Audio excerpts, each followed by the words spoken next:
CR Jacob disease, આના વિશે તમે નહીં સાંભળ્યું. આ રોગ અનોખો રોગ છે જે કદાચ પહેલી વાર આજે તમે સાંભળશો. ધોરણ 11-12 સાયન્સમાં કોઈ ભણે છે તો એમને આ શબ્દ સાંભળ્યો છે, પણ એમાં શું થાય છે ખબર નહીં હોય મિત્રો.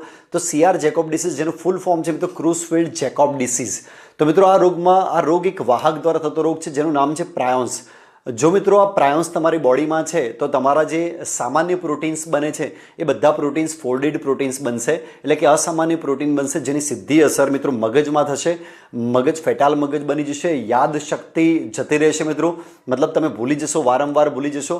અને મિત્રો લાંબા સમયગાળે જો આ રોગ રહેશે તો કોમામાં પણ વ્યક્તિ જઈ શકે છે. અને જ્યારથી આના લક્ષણો દેખાય ત્યારથી 1 વર્ષની અંદર વ્યક્તિનું મૃત્યુ થઈ શકે છે. સિમ્પલી આનો કોઈ ઈલાજ નથી, પણ આની જે દવાઓ અવેલેબલ છે એનાથી થોડી ઘણી અસર ઓછી કરી શકાય છે, પણ એની સંપૂર્ણ મટાડવાની કોઈ દવા નથી મિત્રો. તો જાણીને નવાઈ લાગી છે કે આવો પણ કોઈ રોગ છે, CR જેકોબ ડિસીઝ, રાઈટ. તમને જાણીને આશ્ચર્ય થયું હોય, નોલેજેબલ લાગ્યું હોય તો મિત્રો વિડીયોને લાઇક કરજો, તમારા બધા મિત્રોને શેર કરજો, જેથી એમને પણ નોલેજ મળે. અને મિત્રો પ્રાયોન્સ વિશે જાણવું હોય તો મને કોમેન્ટ્સ કરજો, હું પ્રાયોન્સ વિશે પણ અલગથી વિડીયો બનાવીશ. Thank you so much.